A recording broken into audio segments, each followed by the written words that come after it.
6월의 초입 창문으로 스며드는 햇살이 제법 따가워지기 시작한 아침이었습니다. 저는 이른 새벽부터 부엌에서 서성이며 부산을 떨었어요. 오늘만큼은 제 등짝을 타고 흐르는 땀방울마저 달게 느껴지는 날이었지요. 바로 하나뿐인 손주, 선우를 보러 가는 날이었기 때문입니다. 냉장고를 열자 미리 재워두었던 갈비가 아주 맛있게 숙성되어 있었습니다. 진간장과 설탕, 배와 양파를 넉넉히 갈아 넣고 마늘이며 생강이며 온갖 좋은 것을 다 넣어 만든 제 비법 양념이었어요. 태민이 어렸을 적 이 갈비찜 하나면 밥 2공기는 거뜬히 비워내곤 했는데 그 식성을 손주인 선우가 꼭 빼닮았지 뭡니까? 할머니 갈비찜이 세상에서 제일 맛있어 라고 외치던 아이의 목소리가 귓가에 쟁쟁하게 울리는 듯하여 저도 모르게 입가에 웃음이 번졌습니다. 갈비를 큼직한 냄비에 앉히고 뭉근하게 끓이기 시작하자 온 집안에 달큼하고 짭조름한 냄새가 가득 찼습니다. 그 사이 저는 다른 반찬들을 준비했지요. 시금치는 뿌리 쪽 붉은 부분까지 잘 살려 데쳐내고 집간장과 참기름, 깨소금만 넣어 조물조물 무쳤습니다. 고사리는 특유의 억센 맛을 없애기 위해 여러 번 삶아내고 들기름에 달달 볶아 부드럽게 만들었어요. 선우가 아직 매운 것은 잘 먹지 못하니 멸치볶음도 간장 양념으로 고소하게 볶아냈습니다. 반찬 하나하나에 제 정성과 사랑을 꾹꾹 눌러 담았습니다. 사실 며느리인 혜진이는 이런 토속적인 반찬들을 그리 즐기는 편이 아니라는 걸 잘 알고 있었습니다.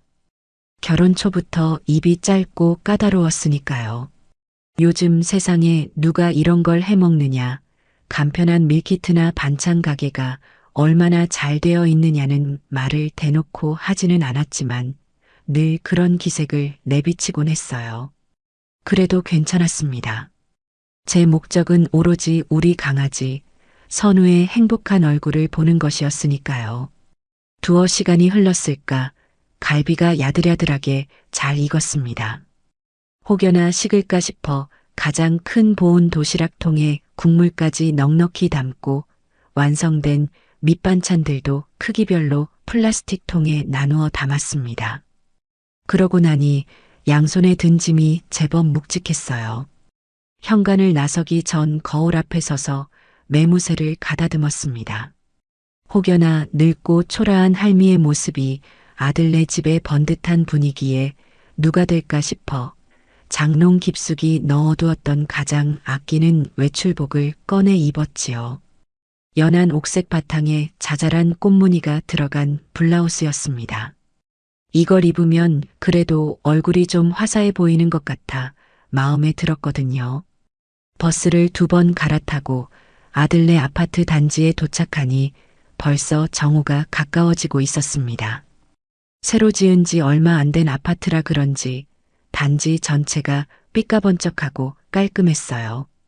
제 낡은 빌라와는 비교도 되지 않는 모습에 괜히 제 행색이 더 초라하게 느껴져 옷깃을 여미게 되더군요.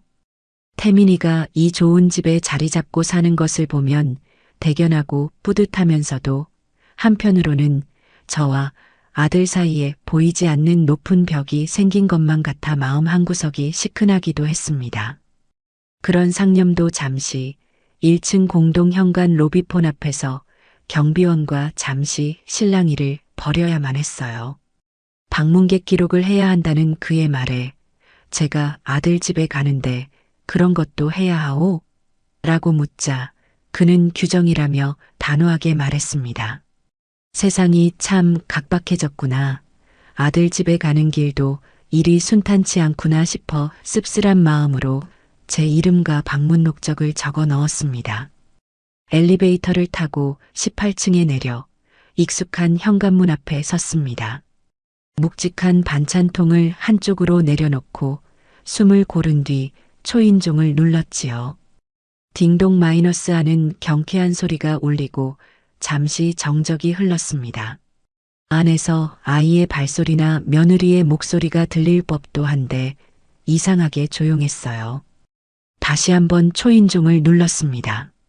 한참이 지나서야 달칵 하고 문이 열렸습니다. 문을 연 것은 혜진이었습니다. 어머니, 오셨어요? 그 목소리에는 반가움보다는 왜 예고도 없이 찾아왔나 하는 의아함과 약간의 귀찮음이 섞여 있는 듯 했습니다. 그래, 우리 선우 보러 왔지. 점심은 먹었니? 제가 애써 밝게 웃으며 묻자 혜진이는 살짝 옆으로 비켜서며 저를 안으로 들였습니다. 그 짧은 순간 제 양손에 들린 묵직한 꾸러미를 보았음에도 제가 들어드릴게요라는 말 한마디 없는 것이 조금 서운하게 느껴졌지만 내색하지는 않았어요. 아직요. 선우는 방에서 태블릿 보고 있었어요. 연락이라도 하고 오시지 그러셨어요. 주말인데 당연히 집에 있을 줄 알았지. 우리 강아지 할미가 맛있는 거 해왔는데 줘야지. 제가 거실로 들어서자 방에서 소리를 들었는지 선우가 쪼르르 달려 나왔습니다. 할머니, 아이고 우리 강아지 잘 있었어? 선우는 제 허리를 꼭 껴안으며 반가움을 표했습니다. 저는 그 조그만 등을 토닥여주며 세상 모든 행복을 다 얻은 듯한 기분을 느꼈어요. 이 맛에 자식 키우고 손주 보는구나 싶었지요. 선우야, 할머니가 우리 선우 제일 좋아하는 갈비찜 해왔지. 제 말에 선우의 눈이 초롱초롱하게 빛났습니다. 와, 진짜요? 갈비찜. 아이의 들뜬 목소리에 저는 부엌으로 향하며 혜진이를 향해 말했습니다. 아가, 밥만 좀 하려무나. 반찬은 내가 다 해왔으니. 혜진이는 마지못해 부엌으로 따라 들어오며 제가 식탁 위에 올려놓은 반찬 통들을 바라보았습니다. 저는 자랑스러운 마음으로 하나씩 뚜껑을 열어 내용물을 보여주었죠. 김이 모락모락 나는 갈비찜 윤기가 좌르르 흐르는 시금치 나물과 고사리 볶음, 고소한 멸치 볶음까지. 하지만 혜진이의 표정은 그리 밝지 않았습니다. 어머니, 힘드신데 뭘 이런 걸 다 해오셨어요. 요즘은 배달 음식도 잘 나오고 마트 가면 밀키트도 얼마나 좋은 게 많은데요. 그 말 속에 담긴 가시를 제가 어찌 모르겠습니까? 당신이 해온 음식은 촌스럽고 우리 집과는 어울리지 않는다는 뜻이었지요. 하지만 저는 선우를 보며 애써 웃었습니다. 그래도 할미 손맛이 제일이지? 우리 선우는 할미 반찬 제일 좋아하잖아. 네, 좋아요. 선우의 해맑은 대답이 아니었다면 아마 제 얼굴도 굳어졌을지 모릅니다. 혜진이는 더 말하지 않고 밥솥을 확인하더니 밥은 다행히 조금 있네요라고 툭 내뱉듯 말하고는 수저를 놓기 시작했습니다. 그 모습에 저는 더 이상 아무 말도 하지 않고 선우의 그릇에 갈비찜을 듬뿍 덜어주었습니다. 그런데 집안 공기가 이상했습니다. 분명 바깥은 햇살이 쨍쨍한 여름 날씨인데 창문이란 창문은 모두 굳게 닫혀 있었어요. 커튼까지 쳐져 있어 집안은 어둑하고 무엇보다 공기가 무척이나 답답하고 후텁지근했습니다. 금세 선우의 이마와 콧등에 땀이 송골송골 맺히는 것이 보였죠. 아이는 덥다는 말도 없이 밥을 먹고 있었지만 벌겋게 달아오른 얼굴이 안쓰러워 견딜 수가 없었습니다. 아가, 집이 왜 이렇게 덥니까? 창문이라도 좀 열지. 제가 말하자 혜진이는 미간을 살짝 찌푸리며 대답했습니다. 미세먼지 안 좋아서요. 창문 열면 먼지 다 들어와요. 그리고 요즘은 방충망 뚫고 들어오는 날벌레도 많아서 웬만하면 안 열어요. 그래도 이렇게 꽉꽉 닫아두면 공기가 탁해서 사람 잡겠다. 선우도 더워하는 것 같은데 에어컨이라도 좀 틀지 그러니? 제 말에 혜진이는 기다렸다는 듯이 말했습니다. 어머니, 아직 그 정도로 덥진 않아요. 그리고 이거 조금만 틀어도 관리비 폭탄 맞는 거 아시잖아요. 애는 원래 좀 덥게 커야 면역력도 길러지고 좋은 거예요. 저는 기가 막혔습니다. 전기세가 아까운 것은 이해할 수 있지만 땀을 뻘뻘 흘리는 아이를 앞에 두고 면역력 운운하는 모습은 도무지 납득이 가지 않았어요. 선우는 제 눈치를 한번 쓱 보더니 괜찮아요, 할머니. 저 안 더워요라고 기어들어가는 목소리로 말했습니다. 그 모습이 어찌나 안쓰럽던지요. 어른들 눈치 보느라 덥다는 말도 제대로 못하는 제 손주가 가여워 저는 결국 자리에서 일어났습니다. 안 되겠다. 할미가 우리 선우 더워서 안 되겠네. 저는 거실벽에 걸린 에어컨 리모컨을 찾아들었습니다. 혜진이의 얼굴이 순간 굳어지는 것이 보였지만 모른 척 전원 버튼을 눌렀어요. 삑소리와 함께 에어컨 날개가 스르르 열리며 시원한 바람이 뿜어져 나오기 시작했습니다. 와, 시원하다. 선우가 작은 탄성을 내질렀습니다. 그제야 아이의 얼굴에 화색이 도는 것을 보니 제 마음도 시원해지는 듯 했습니다. 온도는 24도로 맞추고 바람 세기는 중간으로 설정했지요. 이 정도면 쾌적하고 좋겠다 싶었습니다. 하지만 그 평화는 그리 길지 않았습니다. 밥을 다 먹고 그릇을 싱크대에 넣고 온 혜진이가 제 손에 들린 리모컨을 보더니 조용한 걸음으로 다가왔습니다. 그러고는 아무 말 없이 제 손에서 리모컨을 휙 빼앗아 들더군요. 저는 순간 당황해서 며느리를 쳐다보았습니다. 어머니, 제가 저희 집 온도는 알아서 조절할게요. 이러다 선우 감기 들어요. 혜진이는 싸늘하게 말하며 리모컨 버튼을 몇 번 눌렀습니다. 그러자 에어컨 디스플레이에 표시된 온도가 24도에서 25, 26, 27도로 순식간에 올라갔습니다. 심지어 바람 세기는 취침풍인지 미풍인지 모를 가장 약한 단계로 바뀌어 버렸어요. 시원하게 쏟아져 나오던 바람은 온데간데 없이 에어컨이 켜져 있는지 마는지 모를 정도로 미미한 바람만 간신히 흘러나왔습니다. 순식간에 집안은 다시 후텁지근한 공기로 채워지기 시작했습니다. 저는 어이가 없어서 헛웃음이 나왔습니다.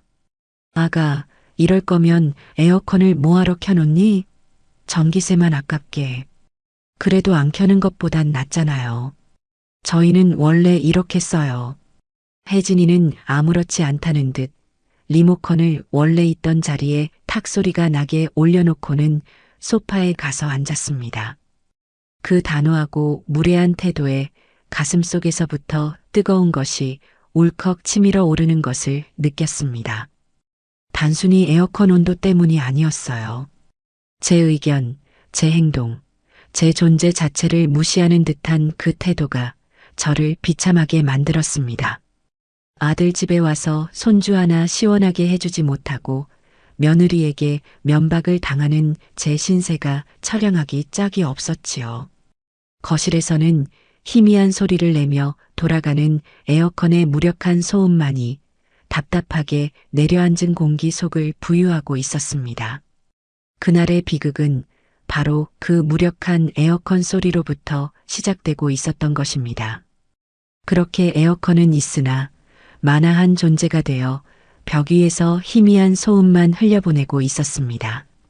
거실의 공기는 조금 전에 그 후텁지근함으로 빠르게 회귀하고 있었죠. 혜진이는 보란 듯이 소파에 앉아 스마트폰을 들여다보고 있었고 태민이는 제 눈치와 아내의 눈치를 번갈아 살피며 어쩔 줄 몰라 하는 얼굴로 밥을 꾸역꾸역 넘기고 있었습니다. 그 숨막히는 풍경의 한가운데서 제 손주 선우만이 벌겋게 달아오른 얼굴로 땀을 닦아내고 있더군요.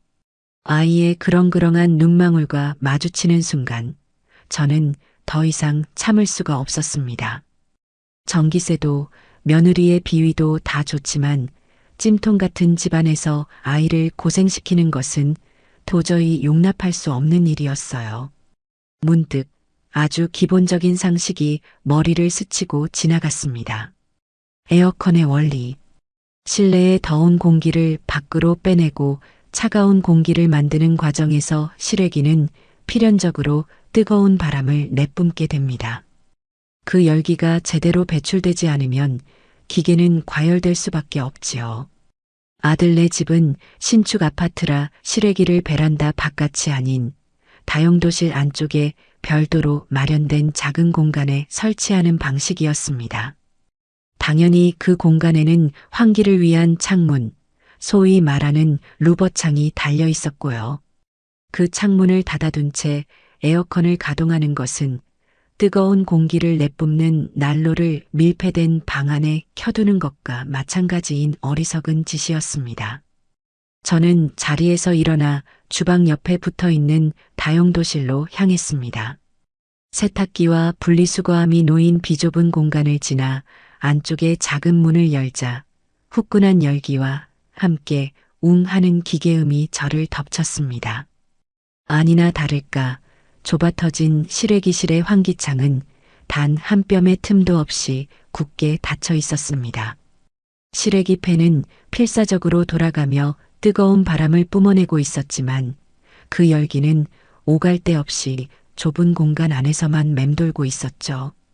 실외기 윗부분에 손을 대보려다 닿기도 전에 느껴지는 열기에 소스라치게 놀라 손을 거두었습니다. 이건 정말 위험한 상황이었어요. 이러니 집이 더울 수밖에 없지. 쯧쯧. 저는 혀를 차며 환기창의 손잡이를 잡고 힘껏 밀었습니다. 뻑뻑하게 닫혀있던 창살들이 차례로 각도를 바꾸며 바깥을 향해 활짝 열렸습니다. 그 순간 갇혀있던 뜨거운 공기가 훅 빠져나가고 바깥의 신선한 공기가 안으로 밀려 들어왔습니다. 실외기에서 나오는 열기가 비로소 제 갈 길을 찾아 밖으로 배출되기 시작했죠. 저는 당연하고도 상식적인 조치를 했다는 생각에 마음이 놓였습니다. 그래, 이렇게 해두면 최소한의 환기는 되니 저 약해 빠진 에어컨 바람이라도 없는 것보다는 나을 터였습니다. 바로 그 순간이었습니다. 어머니, 등 뒤에서 날카로운 혜진이의 목소리가 비수처럼 날아와 꽂혔습니다. 돌아보자 혜진이는 믿을 수 없는 것을 봤다는 듯 경악과 분노가 뒤섞인 얼굴로 저를 노려보고 있었습니다. 어머니, 지금 뭐 하시는 거예요? 보면 모르니? 실외기실 창문 열었다. 이렇게 꽉꽉 닫아놓고 에어컨을 트니 집이 더운 게 아니냐? 이러다 기계 과열돼서 불이라도 나면 어쩌려고. 제 차분한 설명에도 혜진이의 표정은 풀릴 기미가 보이지 않았습니다. 오히려 제 말을 무시하고 성큼성큼 다가와 제가 열어놓은 환기창을 다시 닫아버리려 손을 뻗더군요. 아니, 이 창문은 절대 열면 안 되는 문이라고요. 제가 몇 번을 말해요. 아가, 대체 무슨 말을 하는 거냐? 에어컨을 켰으면 여긴 무조건 열어둬야 하는 곳이야. 이게 상식이라고. 상식이요? 어머니의 그 낡아 빠진 상식이요? 요즘 세상에 누가 이 창문을 열어요? 이거 열면 밖에서 먼지 다 들어오고 비 오면 빗물 들이치고 여름엔 벌레까지 들어온단 말이에요. 이 아파트 입주 교육 때도 관리사무소에서 다용도실 환기창은 필요할 때 빼고는 닫아두라고 했어요. 혜진이는 삿대질까지 해가며 소리를 질렀습니다. 그 격앙된 모습에 저는 오히려 침착해졌습니다. 저건 무지에서 비롯된 고집이라는 것을 알았기 때문이죠. 아가, 그건 에어컨을 안 켤 때 이야기겠지. 에어컨을 켜는 중이지 않니? 저 뜨거운 열기를 빼주지 않으면 실외기가 고장 나거나 심하면 불이 붙는다니까. 뉴스에서도 매년 여름마다 나오는 이야기야. 뉴스는 무슨 뉴스요? 어머니, 지금이 무슨 장작돼서 불 피우던 조선시대인 줄 아세요? 세상이 얼마나 좋아졌는데 고작 에어컨 실외기에서 불이 나요? 말도 안 되는 소리 좀 하지 마세요. 그때 주방 식탁에 앉아있던 태민이가 우물쭈물하며 끼어들었습니다.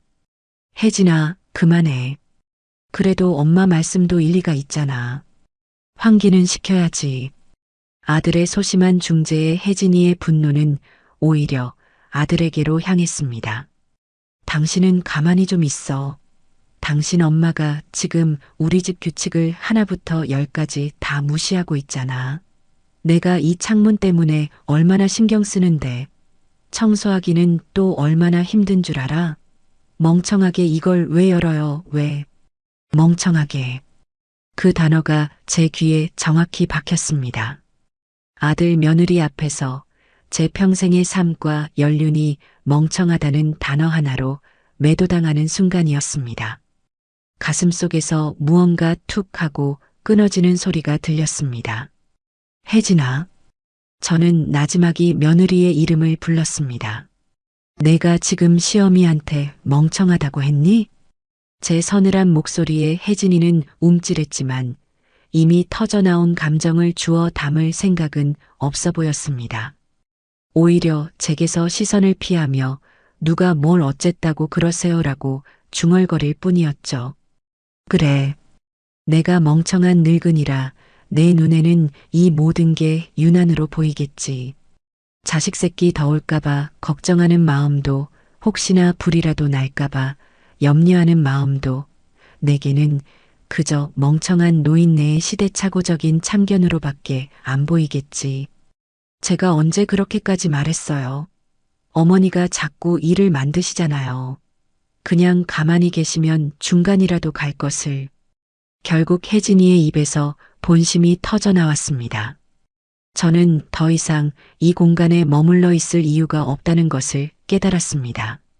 제가 아끼는 손주가 있는 곳이지만 저를 사람 취급도 하지 않는 며느리와 제 편 하나 들어주지 못하는 무력한 아들이 있는 이 집은 더 이상 제가 있을 곳이 아니었습니다. 알겠다. 내가 가주마. 내 말대로 가만히 있지 못하고 유난 떤 멍청한 늙은이는 이제 가야지. 저는 뒤돌아 거실로 향했습니다.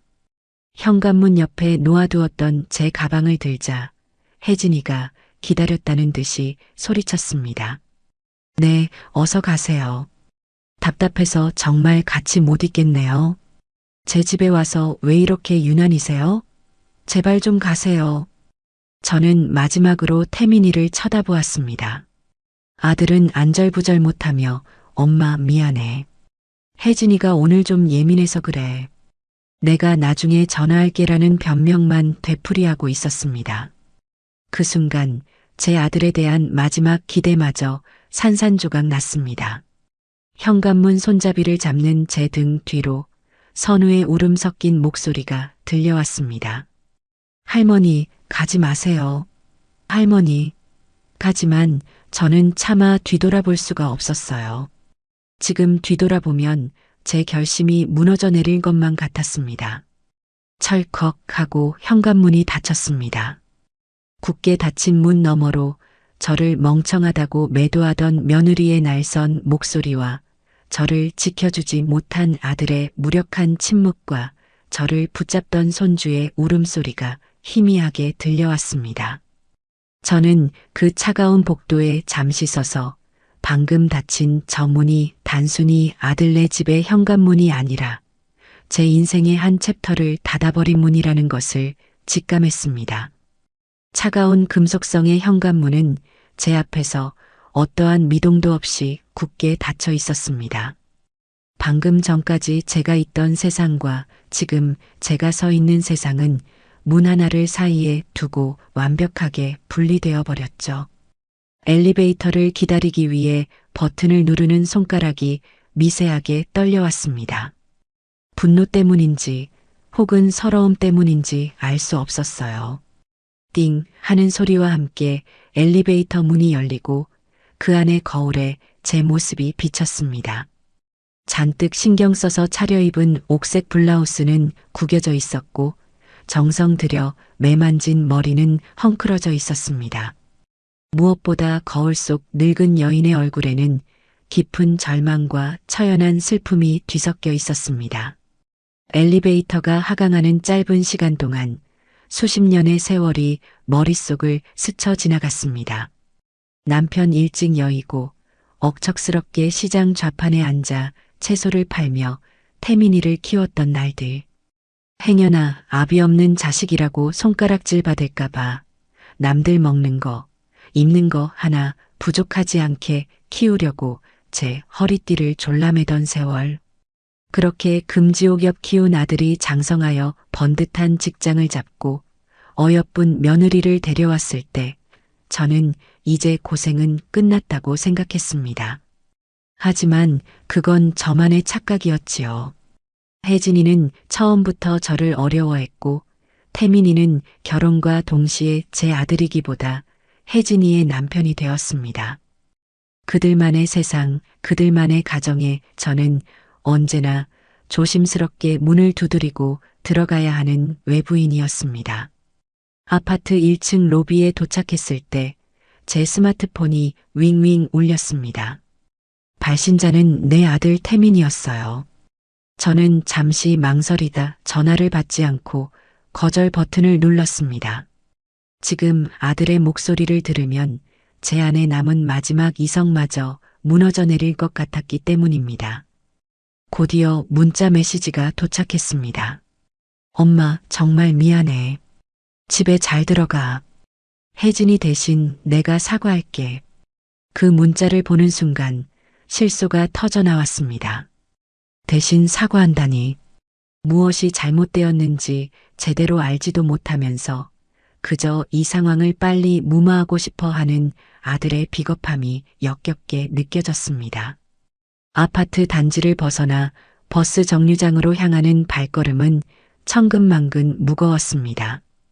6월의 햇살은 여전히 따가웠지만 제 마음은 시베리아 벌판처럼 황량하고 추웠어요. 창문 하나 열었다고 멍청하다는 소리를 듣고 쫓겨난 이 기막힌 상황보다 제 아들이 그 모든 것을 지켜보면서도 방관했다는 사실이 제 심장을 더 아프게 후벼 팠습니다. 혜진이가 제게 막말을 퍼부을 때 태민이가 여보, 그만해. 어머니께 무슨 말버릇이야. 라고 단 한 번이라도 아내를 제지했더라면 저는 이렇게까지 비참하지는 않았을 겁니다. 하지만 제 아들은 그러지 않았어요. 그저 제 눈치와 아내의 눈치를 살피며 갈등이 끝나기만을 기다리는 방관자일 뿐이었습니다. 버스에 올라 창가에 기댔습니다. 빠르게 스쳐 지나가는 바깥 풍경을 멍하니 바라보며 생각했습니다. 나는 무엇을 위해 평생을 헌신했을까? 자식의 성공과 행복이 곧 나의 행복이라고 믿으며 살아온 지난 세월이 허망하게 느껴졌습니다. 결국 제가 받은 것은 멍청한 늙은이라는 모욕과 유난 떤다는 핀잔, 그리고 아들의 철저한 외면뿐이었습니다. 눈물이 핑 돌았지만 흐르지는 않았습니다. 슬픔을 넘어선 깊은 허무가 제 온몸을 지배하고 있었기 때문이죠. 눈물을 흘리기에는 제 자신이 너무나도 가여웠습니다. 한참을 달려 익숙한 동네에 도착했습니다. 버스에서 내려 제 낡은 빌라로 향하는 오르막길을 걷는데 다리가 후들거려 몇 번이나 걸음을 멈춰야 했습니다. 집 현관문 앞에 서서 가방에서 열쇠를 꺼내는데 아침에 집을 나설 때와는 전혀 다른 기분이 들었어요. 아침에는 손주를 볼 생각에 설렘으로 가득했던 이 공간이 지금은 상처 입은 저를 가두는 감옥처럼 느껴졌습니다. 집 안으로 들어서자 아침에 갈비찜을 끓이며 풍겼던 달큼한 냄새가 아직 희미하게 남아 있었습니다. 그 냄새를 맡는 순간 저는 와르르 무너져 내렸습니다. 식탁 위에 주저앉아 소리 없이 눈물을 흘렸습니다. 얼마나 울었을까요? 눈물이 모두 마르고 더 이상 흘릴 감정조차 남아있지 않게 되었을 때 저는 텅 빈 거실을 둘러보았습니다. 남편의 영정사진, 벽에 걸린 태민이의 결혼사진, 선우의 돌사진. 제 인생의 전부라고 믿었던 것들이었습니다. 바로 그 순간 제 머릿속에서 무언가 번쩍했습니다. 그래, 이제 됐다. 이만하면 충분하다. 평생을 자식을 위해, 가족을 위해 살아왔다. 하지만 남은 인생마저 그렇게 살 수는 없다. 내게 멍청하다고 소리치고 나를 집에서 내쫓은 그들에게 내 남은 시간과 재산을 바칠 수는 없다. 제 슬픔은 차가운 분노로 그리고 이내 단단한 결심으로 바뀌어 갔습니다. 남편이 남겨준 이 집, 평생 허리띠를 졸라매며 모은 이 약간의 재산. 이것은 온전히 나의 것입니다. 나의 피와 땀, 나의 눈물이었습니다. 앞으로의 인생은 그 누구도 아닌 오롯이 박 여사, 나 자신을 위해 살아가리라. 저는 자리에서 일어나 화장대 앞으로 갔습니다. 눈물로 얼룩진 얼굴을 닦아내고 거울 속의 저를 똑바로 마주 보았습니다. 거울 속의 늙은 여인은 더 이상 슬퍼 보이지 않았습니다. 그 눈빛에는 이전에는 볼 수 없었던 차갑고도 단단한 빛이 서려 있었습니다. 내일부터, 아니 지금 이 순간부터 제 인생의 두 번째 막을 시작할 것이었습니다. 아무도 나를 함부로 대할 수 없는 나 스스로가 내 인생의 주인이 되는 새로운 막을 말입니다. 다음 날 아침 저는 평소보다 훨씬 이른 시간에 눈을 떴습니다. 밤새 뒤척였지만 정신은 오히려 맑고 또렷했어요. 어제의 슬픔과 분노는 차가운 결심 아래로 가라앉아 제 행동의 단단한 기반이 되어주고 있었습니다. 저는 가장 먼저 욕실로 들어가 찬물로 오랫동안 세수를 했습니다.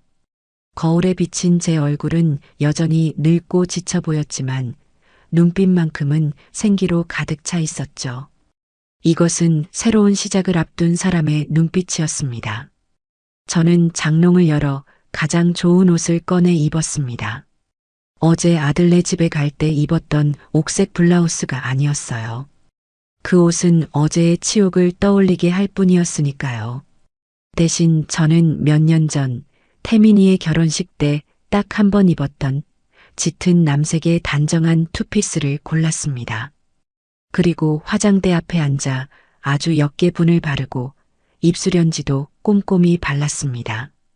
마치 중요한 계약을 앞둔 사업가처럼 저 자신에게 최대한의 예의를 갖추고 싶었습니다.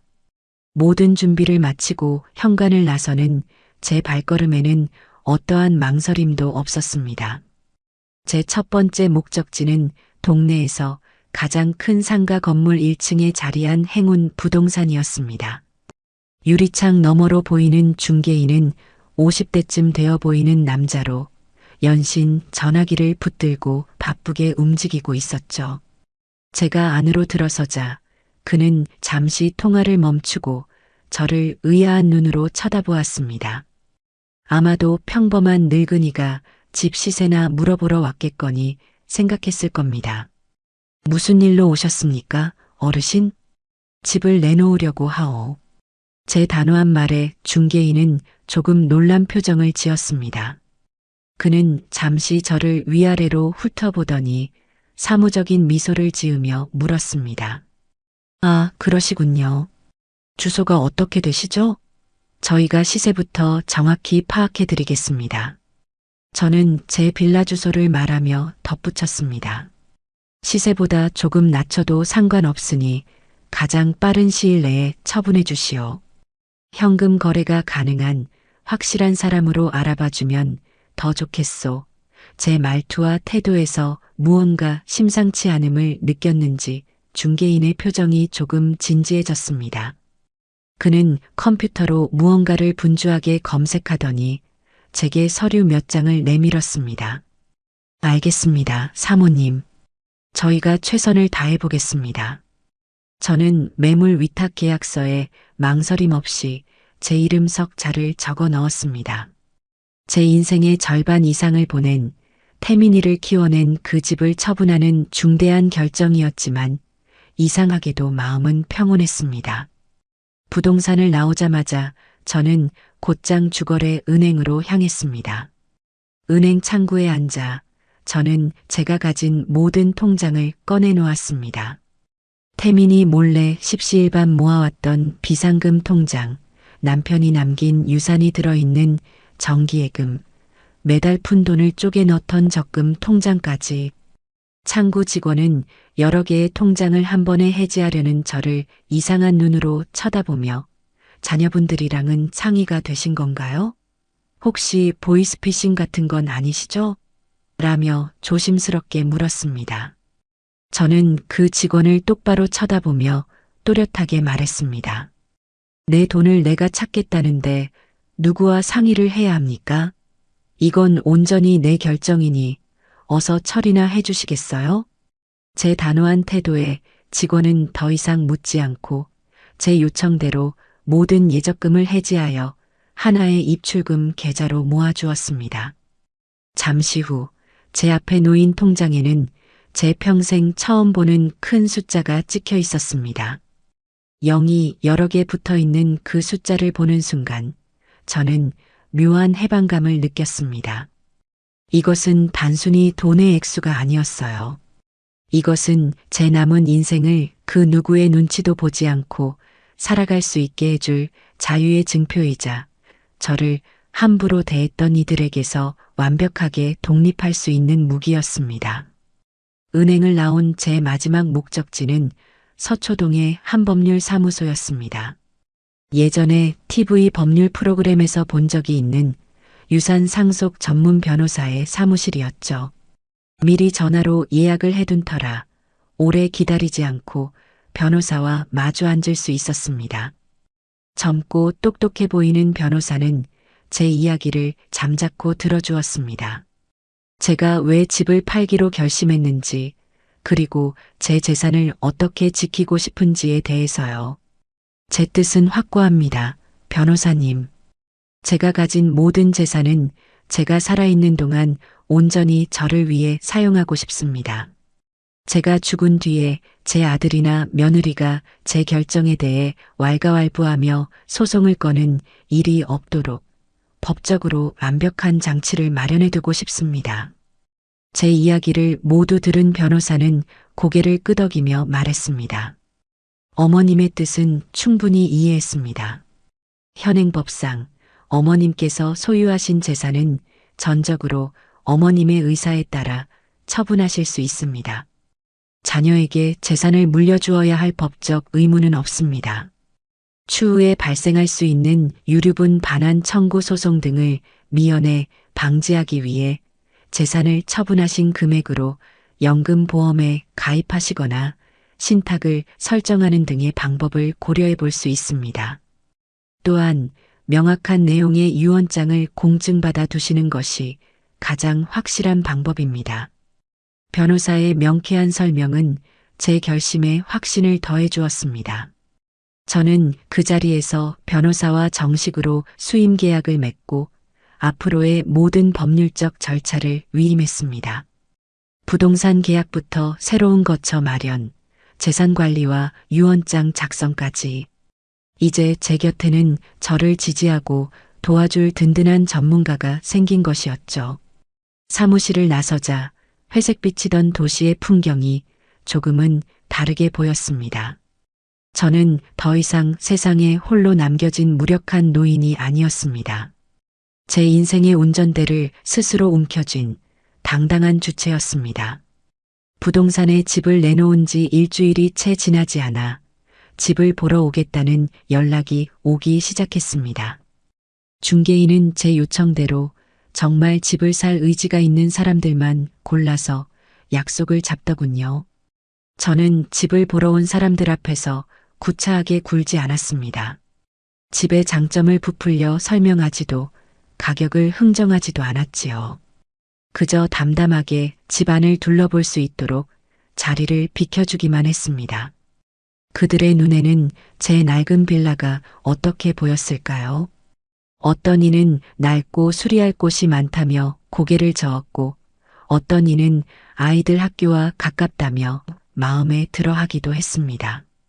집을 보러 오는 사람들이 드나드는 동안 저는 틈틈이 제 살림들을 정리하기 시작했습니다. 수십 년 동안 이 집에 쌓여온 세월의 흔적들을 덜어내는 작업은 생각보다 고된 일이었습니다. 장롱 깊숙한 곳에서 빛바랜 앨범들을 꺼내 들었습니다. 갓난아기였던 태민이의 100일 사진, 유치원 재롱잔치에서 율동을 하던 모습, 까까머리 중학생이 되어 교복을 입고 어색하게 웃던 사진까지 한 장 한 장 넘길 때마다 잊고 있던 기억들이 되살아나 가슴 한쪽이 아려왔습니다. 하지만 저는 그 앨범들을 모두 상자에 담아 창고 구석으로 밀어 넣었습니다. 과거에 얽매여서는 앞으로 나아갈 수 없으니까요. 주방 찬장을 정리할 때는 이가 살짝 나간 찻잔 세트를 발견했습니다. 남편이 살아있을 때 저와 함께 차를 마시며 도란도란 이야기를 나누던 찻잔이었죠. 그 찻잔을 보니 먼저 세상을 떠난 남편의 얼굴이 떠올라 잠시 눈시울이 뜨거워졌습니다. 만약 남편이 살아있었다면 내가 이런 수모를 겪지는 않았을 텐데, 든든한 내 편이 되어 주었을 텐데, 그런 부질없는 생각을 하다가 저는 이내 고개를 저었습니다. 그리고 그 찻잔 세트를 신문지에 싸서 과감하게 버렸습니다. 이것은 과거와의 진정한 이별의식이었습니다. 죽은 사람은 말이 없고 산 사람은 살아가야만 하니까요. 며칠 뒤 부동산 중개인으로부터 반가운 소식이 전해졌습니다. 젊은 부부가 시세보다 조금 낮은 가격에 집을 계약하고 싶어 한다는 것이었죠. 저는 망설이지 않았습니다. 그렇게 합시다. 제 대답은 짧고 간결했습니다. 중개인은 제 예상 밖의 시원한 반응에 놀라면서도 일사천리로 계약을 진행했습니다. 이제는 제가 살 새로운 보금자리를 구할 차례였습니다. 저는 중개인에게 제 조건을 명확히 전달했습니다. 혼자 살기에 딱 좋은 크기였으면 좋겠소. 보안이 철저하고 병원이나 시장 같은 편의시설이 가까우면 더 좋겠지.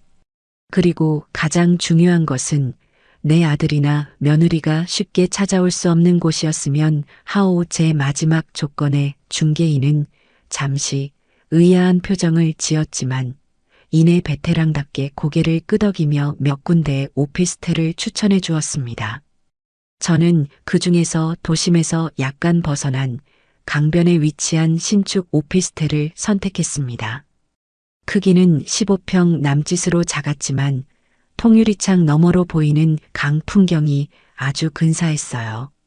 1층에는 24시간 경비원이 상주하고 있었고 카드키가 없으면 엘리베이터조차 탈 수 없는 철저한 보안 시스템을 갖추고 있었습니다.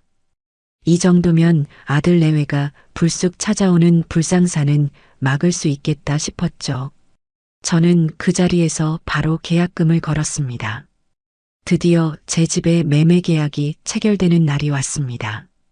부동산 사무실에서 만난 매수인은 첫 아이를 임신한 듯 배가 살짝 부른 젊은 부부였습니다. 그들의 얼굴에는 새로운 보금자리를 얻는다는 설렘과 희망이 가득 차 있었죠. 그 모습을 보니 아주 오래전 태민이와 혜진이의 모습이 겹쳐 보이기도 했습니다. 계약서에 제 이름과 주소를 적고 도장을 찍는 순간 만감이 교차했습니다. 제 젊음과 인생이 고스란히 담겨 있는 집을 떠나보낸다는 사실에 마음 한구석이 텅 비는 듯한 쓸쓸함이 밀려왔습니다. 하지만 그보다 더 큰 것은 드디어 낡은 굴레를 벗어던지고 새로운 삶을 시작하게 되었다는 후련함과 기대감이었습니다. 계약금을 제 통장으로 송금받고 부동산 사무실을 나서는 제 발걸음은 날아갈 듯 가벼웠습니다. 저는 뒤돌아보지 않았습니다. 제 과거가 담긴 그 동네, 그 집을 향해 더 이상 미련을 두지 않기로 마음먹었으니까요. 이제 제게는 새로운 집과 새로운 인생이 기다리고 있었습니다. 아무에게도 방해받지 않는 온전히 저 자신만을 위한 삶이 말입니다. 제가 평생을 바쳐 일군 낡은 빌라의 잔금을 모두 치르고 새로운 오피스텔의 열쇠를 손에 쥔 날 저는 작은 이삿짐 센터를 불렀습니다. 이삿짐이라고 해봐야 단추락이 짝이 없었죠.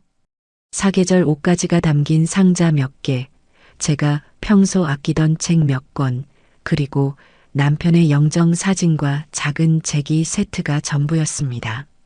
수십 년 세간 살림이 고작 트럭 한 편을 채우는 것을 보며 인간의 삶이란 것이 결국 이렇게 빈손으로 와서 빈손으로 가는 것이구나 하는 생각이 들더군요.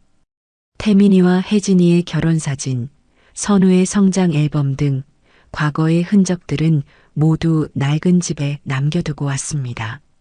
그것은 미련이 아니라 새로운 삶을 위한 의지적인 단절이었습니다. 새 오피스텔에 도착해 짐을 푸는 내내 제 마음은 이상하리만치 고요했습니다. 모든 것이 제자리에 붙박이로 설치된 깔끔한 공간은 제가 무언가를 채워 넣을 필요조차 없게 만들었죠. 옷가지들을 붙박이장에 차곡차곡 정리하고 남편의 사진을 작은 협탁 위에 올려두는 것으로 이사는 끝이 났습니다. 텅 빈 듯 하면서도 완벽하게 채워진 그 공간에 홀로 서 있자니 비로소 제가 온전한 저만의 성을 갖게 되었다는 실감이 들었습니다. 그날 밤 저는 침대에 누워 아주 오랜만에 깊은 잠을 청했습니다. 한밤중에 누가 아플까봐, 누가 배고플까봐, 누가 불편할까봐 노심초사하며 선잠을 설치던 지난 수십 년의 밤과는 전혀 다른 밤이었습니다. 적막한 고요함은 외로움이 아니라 평화로 다가왔고 창밖을 흐르는 강의 윤슬은 제 새로운 앞날을 축복해주는 듯했습니다. 그 어떤 책임감과 의무감에도 짓눌리지 않는 온전한 휴식. 저는 그 밤의 달콤함을 결코 잊을 수 없을 겁니다. 다음 날부터 저는 제 삶을 적극적으로 설계하기 시작했습니다. 가장 먼저 한 일은 동네 주민센터에 찾아간 것이었죠. 팜플렛을 뒤적이다 제 눈에 두 개의 강좌가 들어왔습니다.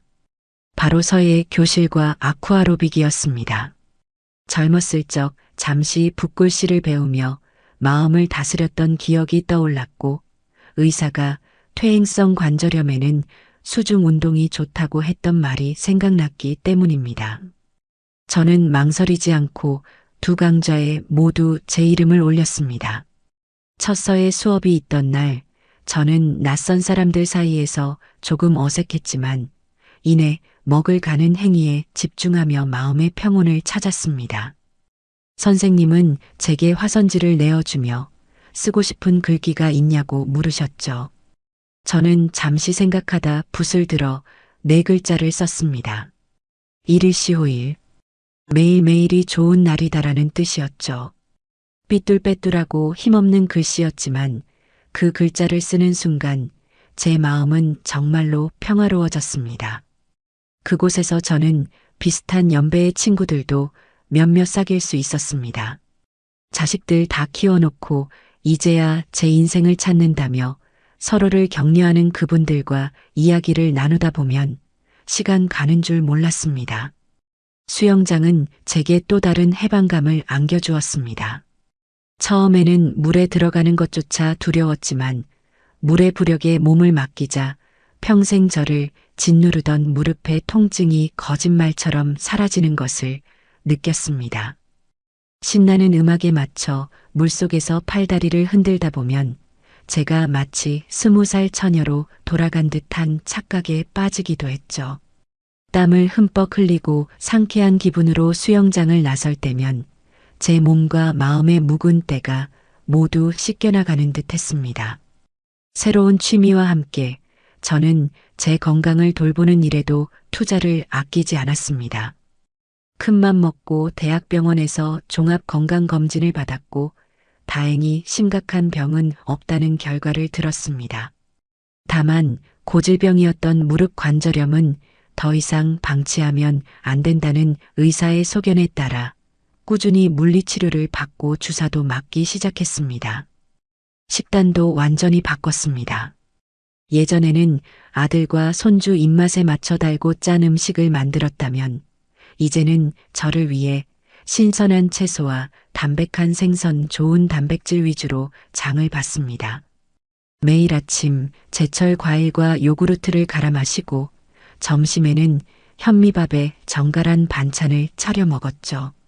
저녁에는 가볍게 샐러드나 두부를 먹고 잠들기 전에는 따뜻한 차 한 잔으로 하루를 마무리했습니다.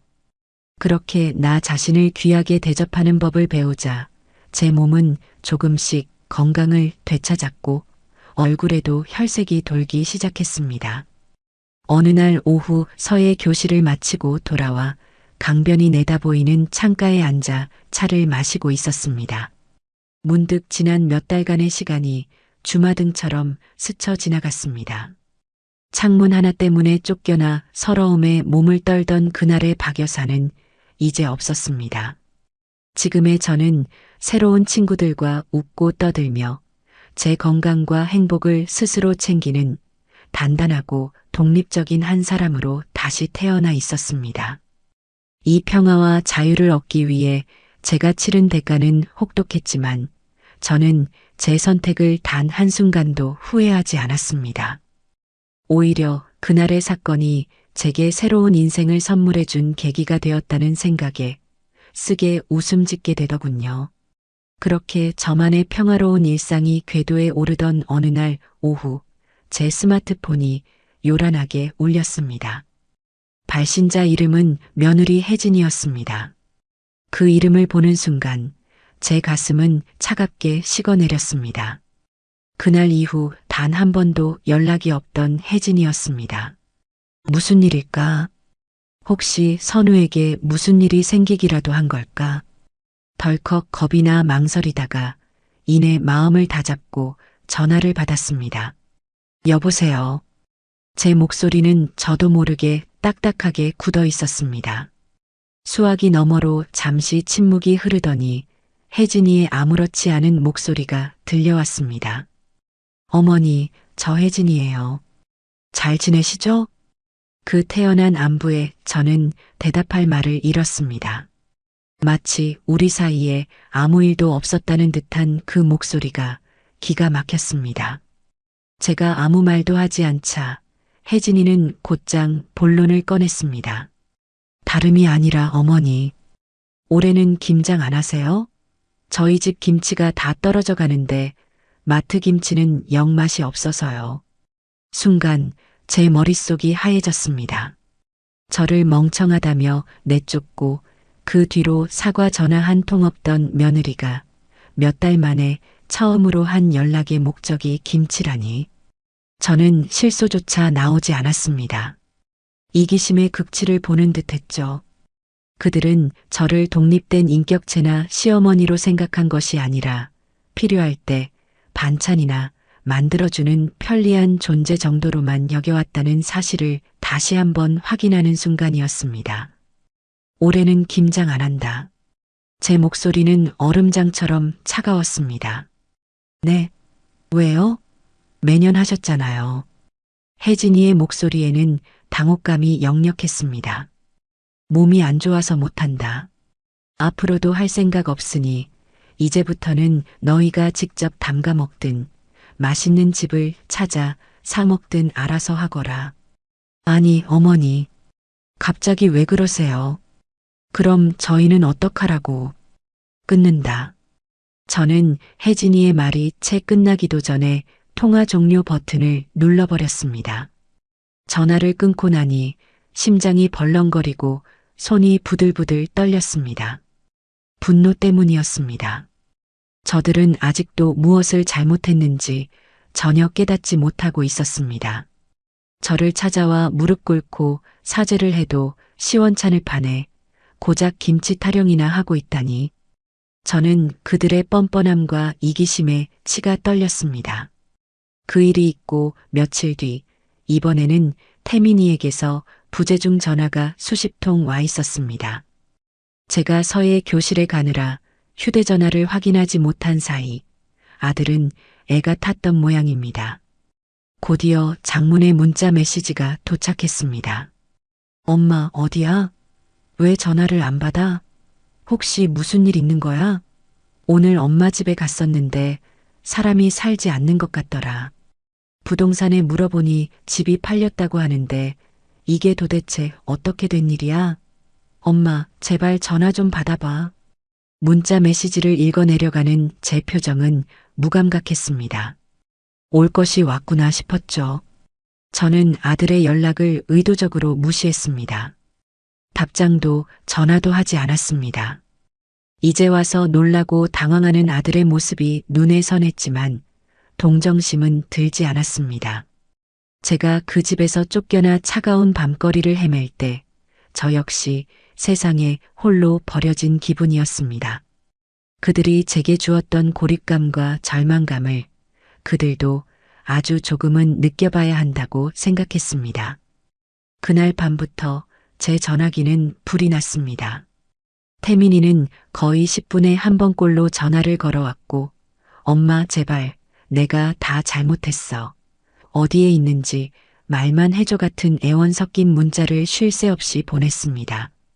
저는 그 모든 소음으로부터 저를 지키기 위해 스마트폰의 전원을 아예 꺼버렸습니다. 창밖의 고요한 강물을 바라보며 저는 생각했습니다. 이것은 복수가 아니다. 이것은 내가 나를 지키기 위한 정당방위다. 내 평화를 깨뜨릴 권리는 이제 그 누구에게도 없다고. 그렇게 며칠간의 침묵이 흘렀습니다. 저는 제 일상을 오롯이 살아냈습니다. 수영장에 가고 서예를 하고 친구들과 만나 점심을 먹었죠. 아들과 며느리의 존재를 애써 머릿속에서 지워버렸습니다. 그들이 제 인생에서 없는 존재인 것처럼 행동하자 정말로 마음이 편안해졌습니다. 그들은 더 이상 제 삶의 중심이 아니었고 저는 그들의 감정에 휘둘릴 필요가 없었습니다.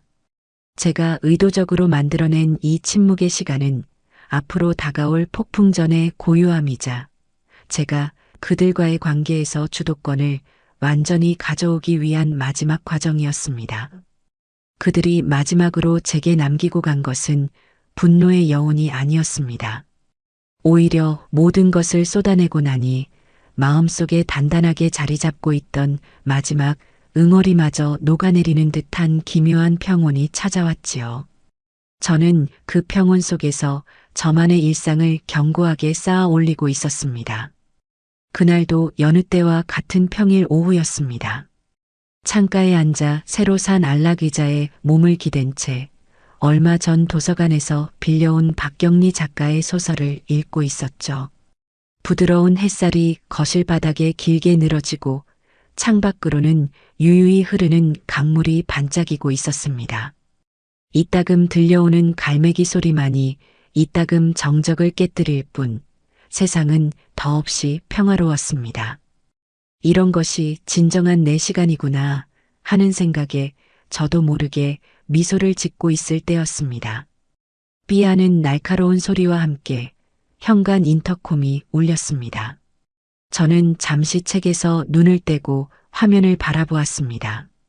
제 일상에 불쑥 끼어드는 모든 소음이 반갑지 않았지만 혹여나 주민센터 친구일까 싶어 응답 버튼을 눌렀습니다. 화면에 나타난 두 개의 얼굴을 확인하는 순간 제 심장은 바닥으로 쿵 떨어지는 듯 했습니다. 잔뜩 굳은 얼굴로 입을 꾹 다물고 있는 아들 태민이, 그리고 그 옆에서 금방이라도 울음을 터뜨릴 것처럼 입술을 파들파들 떨고 있는 며느리 혜진이었습니다. 결국 그들은 저를 찾아냈습니다. 제가 계약했던 부동산과 제가 다녔던 은행 등을 끈질기게 수소문해 제 새로운 거처를 알아낸 모양이었습니다.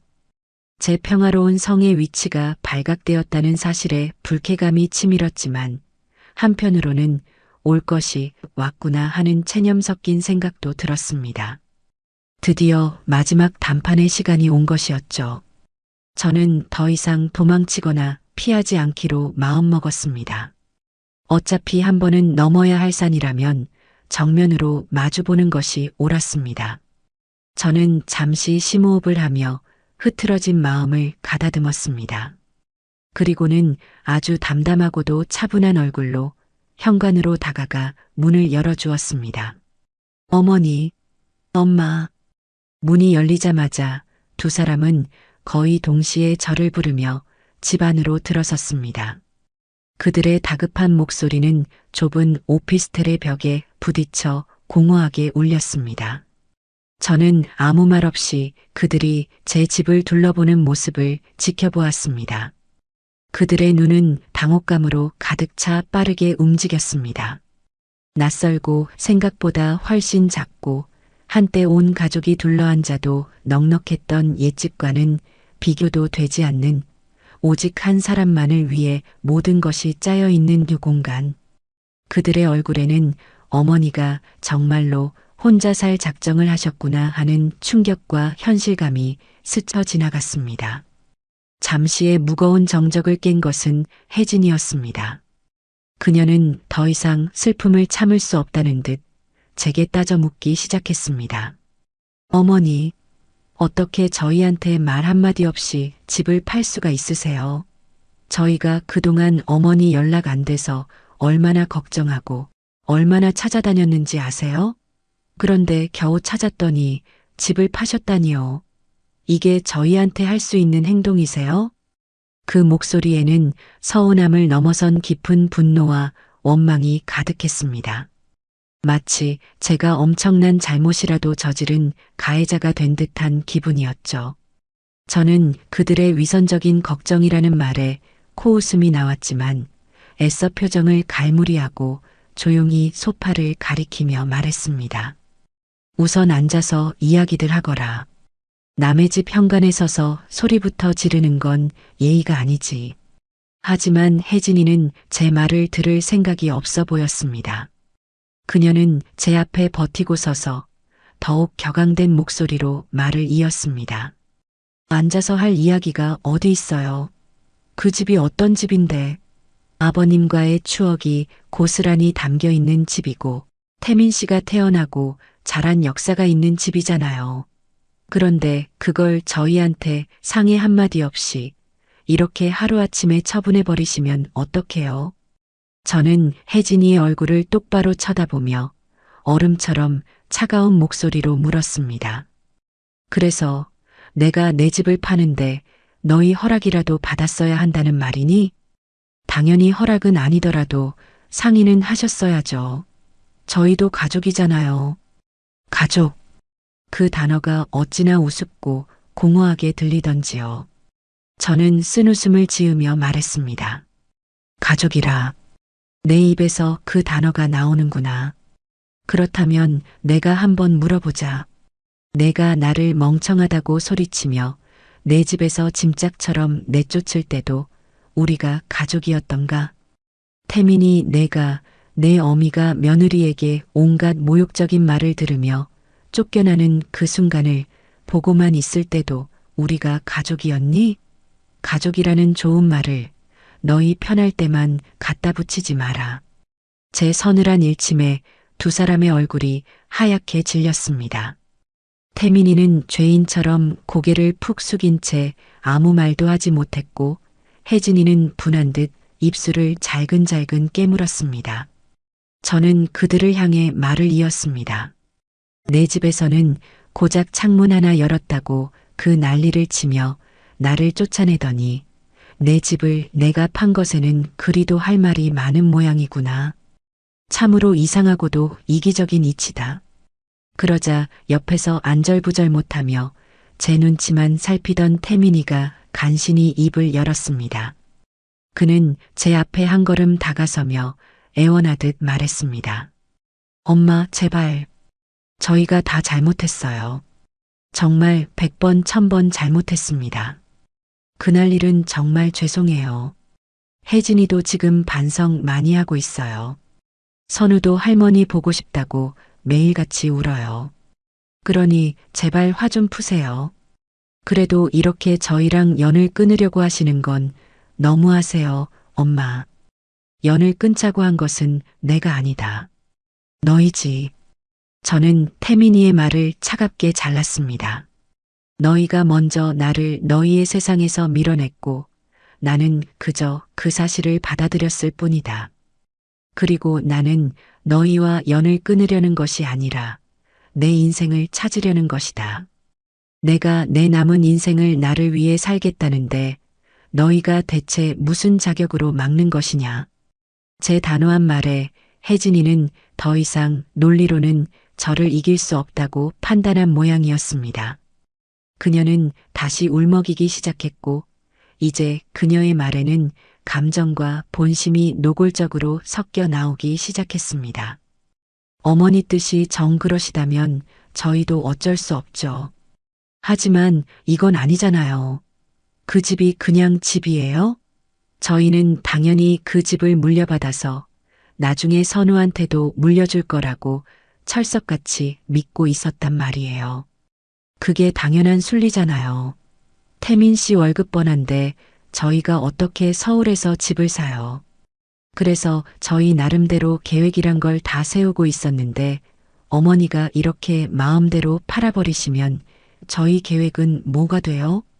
드디어 며느리의 가면이 완전히 벗겨지고 그 아래 숨겨져 있던 시커먼 본심이 드러나는 순간이었습니다. 집의 추억이나 가족의 역사 따위는 처음부터 안중에도 없었던 겁니다. 결국 그들에게 중요했던 것은 제가 평생을 바쳐 이룬 재산이자 공짜로 얻게 될 상속이었던 것이죠. 저는 그 순간 그들을 더 이상 상대할 가치를 느끼지 못했습니다. 자리에서 일어나 현관문 쪽으로 걸어갔습니다. 그리고 문을 활짝 열며 창밖에 햇살을 등지고 서서 그들을 내려다보았습니다. 내 재산은 온전히 내 것이다. 너희에게 물려줄 생각 단 한 푼도 없다. 그 집 한 돈으로 나는 내 남은 인생을 즐겁고 평화롭게 살 생각이다. 너희가 전기세 아깝다고 벌벌 떨 때 나는 내 건강을 위해 좋은 음식을 사 먹고 그동안 돈 아까워 못 가봤던 남해 바닷가에도 가고 금강산 구경도 갈 생각이야. 그것이 내가 평생 고생한 나 자신에게 주는 상이다. 저는 잠시 말을 멈추고 망연자실한 표정의 두 사람을 향해 마지막 일격을 날렸습니다. 너희는 너희의 계획을 말했지?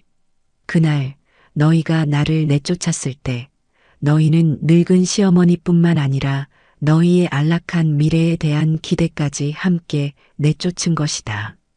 그 빚은 이제 너희가 평생에 걸쳐 너희 힘으로 갚으며 살아가거라. 저는 턱짓으로 문 밖을 가리켰습니다. 이제 가보거라. 다시는 찾아오지 마라. 혜진이는 충격에 빠져 그 자리에 얼어붙었고 태민이는 망연자실한 표정으로 저와 혜진이를 번갈아 쳐다보았습니다. 그의 입에서 엄마 제발 이러지 마세요. 하는 애처로운 소리가 흘러나왔지만 제 마음은 흔들리지 않았습니다. 나가. 제 마지막 말은 그 어떤 감정도 섞이지 않은 차갑고 단단한 명령이었습니다. 결국 태민이는 넋이 나간 혜진이의 팔을 붙들고 비틀거리는 걸음으로 제 집을 나섰습니다. 저는 그들의 힘없는 뒷모습을 보며 문을 굳게 닫았습니다. 그리고 잠시의 망설임도 없이 현관 도어락 앞으로 다가가 덮개를 열었습니다. 삐빅. 새로운 비밀번호를 입력하고 다시 한번 확인 버튼을 눌렀습니다. 등록되었습니다라는 기계음이 들려왔습니다. 이제 이 성의 문을 열 수 있는 사람은 오직 저 하나뿐이었습니다. 완벽한 단절이자 완전한 독립의 선언이었습니다. 그들이 제 집을 폭풍처럼 휩쓸고 간 후 제 삶에는 기묘할 정도의 고요함이 찾아왔습니다. 마치 태풍의 눈 한가운데에 들어온 듯 바깥 세상의 소란을 상상할 수 없을 만큼 완벽한 평온이었습니다. 마지막으로 해야 할 말을 남김없이 쏟아내고 관계의 문을 제 손으로 굳게 닫아버리고 나니 마음을 짓누르던 마지막 돌덩이마저 내려놓은 기분이었습니다. 이제 그들이 저를 어떻게 생각하든 어떤 원망을 품든 그것은 온전히 그들의 영역에 속한 일이 되었죠. 저는 더 이상 그들의 감정의 파도에 휩쓸리지 않는 견고한 섬이 되었습니다. 시간은 속절없이 흘러 가만히 서 있기만 해도 등줄기에 땀이 흐르는 8월의 열대야가 기승을 부리는 밤이 되었습니다. 그날 저녁 저는 막역해진 동네 친구들과 함께였습니다. 주민센터서의 교실에서 만나 마음이 통한 순자 씨, 그리고 아쿠아로빅에서 파트너로 운동하며 친해진 미경 씨와 함께였죠. 저희는 동네 상가에 새로 생긴 깔끔한 칼국수 집에 자리를 잡고 앉았습니다. 시원한 에어컨 바람 아래 뜨끈한 바지락 칼국수와 갓 담근 겉절이, 그리고 시원한 막걸리 한 사발은 세상 그 어떤 진수성찬도 부럽지 않은 조합이었습니다. 언니, 붓글씨가 날이 갈수록 일취월장이야. 어쩜 그렇게 힘이 넘치는지 몰라. 쾌활하고 목소리 큰 순자 씨가 제 어깨를 툭 치며 말했습니다. 그녀는 언제나 칭찬에 후하고 분위기를 밝게 만드는 재주가 있는 사람이었죠. 무슨 소리야? 아직 멀었어. 순자 씨야말로 수영 실력이 아주 선수급이더구먼. 물 만난 고기라는 게 순자 씨를 두고 하는 말 같아. 제 말에 미경 씨가 조용히 웃으며 고개를 끄덕였습니다. 맞아요. 순자 언니는 정말 에너지가 넘쳐요. 보고 있으면 저까지 힘이 난다니까요. 저희는 그렇게 서로의 안부를 묻고 소소한 일상을 나누며 웃음꽃을 피웠습니다. 자식들이 다 장성하여 품을 떠난 뒤 찾아온 적적함을 저희는 그렇게 서로에게 기대므로써 건강하게 채워나가고 있었습니다. 남편과 자식의 아내이자 엄마가 아닌 박여사, 김순자, 이미경이라는 각자의 이름으로 불리며 새로운 관계를 맺는 기쁨이 얼마나 큰 것인지 저는 매일같이 깨닫고 있었습니다. 어머님들은 자제분들이랑 자주 연락하세요? 미경 씨가 조심스럽게 물었습니다. 그녀는 얼마 전 딸네 집과 크게 다투고 한동안 연락을 끊었다며 속상해했던 터라 저희의 사정이 궁금했던 모양입니다. 순자 씨가 손을 내저으며 말했습니다. 나는 이제 포기했어. 지들 바쁘면 몇 달이고 연락 한 통 없는 걸. 그래도 예전엔 서운했는데 이젠 그러려니 해. 내 인생 살기도 바쁜데 뭐하러 자식 눈치까지 보면서 살아. 안 그래, 여사님? 순자 씨가 동의를 구하며 저를 바라보았습니다. 저는 씁쓸하게 웃으며 막걸리 잔을 비웠습니다. 맞아. 지들 인생은 지들이 사는 거고 우리 인생은 우리가 사는 거지. 그 말을 하는 순간 제 머릿속에는 태민이와 혜진이의 얼굴이 스쳐 지나갔지만 이제는 더 이상 마음이 동요하지 않았습니다. 그들은 정말로 제 인생에서 아주 먼 이야기가 되어버린 듯 했습니다. 그렇게 한참 동안 즐거운 대화가 오가던 중이었습니다. 순자 씨의 스마트폰이 테이블 위에서 요란하게 진동하기 시작했습니다. 화면을 흘깃본 순자 씨는 아이고, 우리 딸이네. 이 시간에 웬일이람하며 전화를 받았습니다. 그래. 엄마 친구들이랑 저녁 먹고 있지. 왜? 순자 씨는 잠시 딸의 이야기를 듣는 듯 고개를 끄덕이더니 갑자기 표정이 심각하게 굳어졌습니다. 뭐? 불이 났다고? 어디? 어머, 웬일이니? 그래, 알았다.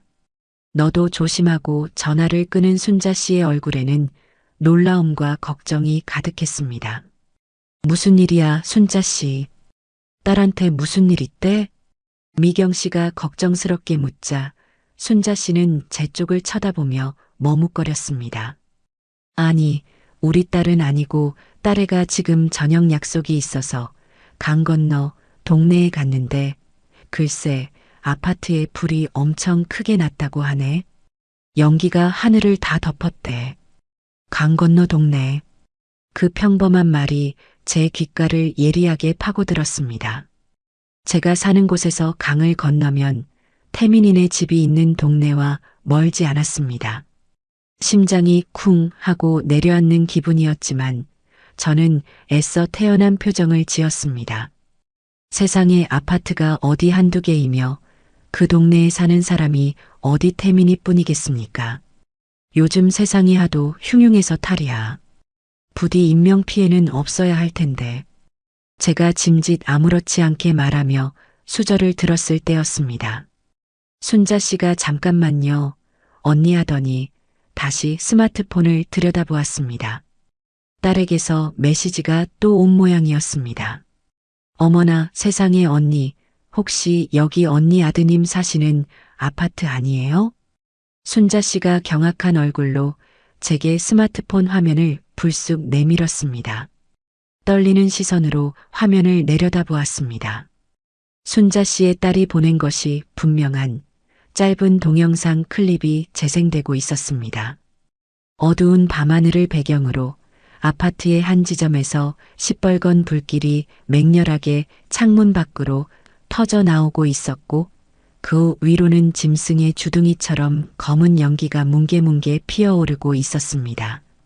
영상은 멀리서 찍어 화질이 좋지 않았지만 그 아파트의 독특한 외벽 디자인과 구조는 제게 너무나도 익숙했습니다. 심장이 철렁하며 멎는 것 같았습니다. 세상에, 이게 무슨 일이야? 여사님, 괜찮아요? 미경 씨가 제 하얗게 질린 얼굴을 보며 어깨를 붙잡았습니다. 저는 입술이 바싹바싹 타들어가는 것을 느끼며 간신히 입을 열었습니다. 맞는 것 같네. 우리 아들 집이 저 아파트인데. 어떻게? 빨리 전화 한번 해보세요. 순자 씨가 발을 동동 굴렀습니다. 저는 가방에서 휴대전화를 꺼내 들었지만 차마 태민이의 번호를 누를 수가 없었습니다. 아니, 누르고 싶지 않았습니다. 그 순간 제 머릿속은 차갑게 식어내리며 믿을 수 없을 정도로 명료해졌습니다. 이것은 우연이 아니다. 아니, 전화는 나중에 하고 일단 뉴스를 좀 봐야겠어. 언니 딸애가 지금 인터넷 방송 라이브 링크를 보내줬어요. 이거 보세요. 순자 씨가 다시 스마트폰을 조작해 제게 보여주었습니다. 화면에는 한 방송사 기자가 다급한 목소리로 현장 상황을 중계하고 있었습니다. 카메라는 화재가 난 아파트 건물을 비추고 있었고 화면 하단에는 속보 자막이 계속해서 흘러가고 있었습니다. 속보 서울의 한 대단지 아파트서 큰불 주민 긴급 대피. 18층. 태민이네 집이 정확히 18층이었습니다. 저는 더 이상 그 자리에 앉아 있을 수가 없었습니다. 끓어오르는 칼국수 냄새와 사람들의 웅성거림, 친구들의 걱정스러운 목소리가 한꺼번에 저를 덮쳐와 숨이 막힐 것 같았습니다. 나 먼저 일어나야겠네. 미안해서 어쩌지. 아니에요, 언니. 저희가 모셔다 드릴게요. 됐어. 혼자 갈 수 있어. 너희는 마저 먹고 들어가. 저는 친구들의 만류를 뿌리치고 거의 도망치듯 식당을 빠져나왔습니다. 끈적한 밤 공기가 폐부로 훅 밀려 들어왔습니다. 떨리는 손으로 택시를 잡아타고 집으로 향하는 내내 저는 창밖의 풍경을 멍하니 바라보았습니다. 하지만 제 눈에는 아무것도 보이지 않았습니다. 오직 몇 달 전 그날의 풍경만이 선명하게 되살아나 머릿속을 가득 채웠습니다. 멍청하게 이걸 왜 열어요, 왜? 삿대질을 하며 악을 쓰던 혜진이의 얼굴. 그 옆에서 어쩔 줄 몰라 하며 시선을 피하던 태민이의 무력한 눈빛. 이러다 불이라도 나면 어쩌려고 그러니라는 내 마지막 경고를 비웃던 혜진이의 조롱. 그 모든 기억의 파편들이 제 머릿속에서 소용돌이치며 하나의 끔찍한 결론으로 모아지고 있었습니다. 인과응보. 그 네 글자가 심장 위를 무겁게 짓눌렀습니다. 집에 도착하자마자 저는 현관문도 제대로 닫지 않은 채 거실로 달려가 TV부터 켰습니다. 마침 저녁 9시 종합 뉴스가 시작되고 있었고 첫 소식으로 바로 그 아파트 화재 현장이 보도되고 있었습니다. 방송사 헬리콥터가 상공에서 촬영한 듯한 화면은 처참했습니다. 한 세대 전체가 거대한 불쏘시개가 된 듯 맹렬한 기세로 타오르고 있었습니다. 소방차 수십 대가 뿜어내는 물줄기는 거대한 불길 앞에서 속수무책으로 흩어지는 듯 보였죠. 현장에 나간 기자가 방독면을 쓴 채 다급하게 리포트를 이어갔습니다. 불은 18층의 한 세대 내부에서 시작된 것으로 보이며 현재 위층과 아래층으로 번지는 것을 막기 위해 소방당국이 총력을 기울이고 있습니다. 다행히 화재 발생 직후 경보가 울려 대부분의 주민은 대피한 것으로 파악되지만 아직 정확한 인명피해 여부는 확인되지 않고 있습니다. 앵커가 스튜디오에서 질문을 던졌습니다. 정확한 화재 원인은 파악되었습니까? 기자가 답했습니다. 아직 단정하기는 이르지만 최초 목격자들의 진술에 따르면 불길이 에어컨 실외기가 설치된 다용도실 쪽에서 시작되었다는 증언이 잇따르고 있습니다. 소방당국은 에어컨 실외기 과열로 인한 화재일 가능성에 무게를 두고 정밀 감식을 진행할 예정이라고 밝혔습니다. 그 순간 현장에 있던 소방 관계자와의 짧은 인터뷰가 화면에 잡혔습니다. 특히 여름철 에어컨 사용 시에는 실외기실의 환기가 매우 중요합니다. 오늘 현장의 경우 화재가 시작된 세대의 실외기실 환기창, 즉 루버창이 굳게 닫혀 있었던 것으로 확인되었습니다. 밀폐된 공간에서 실외기가 장시간 가동될 경우 열기가 배출되지 못하고 축적되어 과열로 인한 화재 위험이 기하급수적으로 높아집니다. 시민 여러분께서는 저는 그 인터뷰를 듣는 순간 온몸의 피가 차갑게 식는 것을 느꼈습니다. 이것은 추정이 아니었습니다. 제 경고가 제 상식이 끔찍한 현실이 되어 제3자의 입을 통해 전국으로 방송되고 있었습니다. 조선시대의 낡아빠진 지식이라며 저를 무시하고 멍청이 취급했던 며느리의 오만함이 결국 스스로의 집을 불태워버린 것입니다. 저는 소파에 깊숙이 몸을 묻은 채 아무런 표정도 짓지 않고 화면을 응시했습니다. 눈물도 나지 않았고 통쾌함이나 안도감 같은 감정도 느껴지지 않았습니다. 그저 거대한 운명의 수레바퀴가 제자리로 굴러가는 것을 목격하는 듯한 서늘하고도 엄숙한 기분만이 제 온몸을 감쌌습니다. 화면 하단의 자막에는 현재까지 인명피해 보고 없음이라는 문구가 다행스럽게 흘러가고 있었습니다. 선우가 무사하다는 사실에 아주 잠깐 가슴을 쓸어내렸지만 그뿐이었습니다. TV를 끄자 집안에는 완벽한 정적이 찾아왔습니다. 저는 천천히 자리에서 일어나 창가로 다가갔습니다. 그리고 제 의지대로 언제든 열 수 있는 창문을 활짝 열었습니다.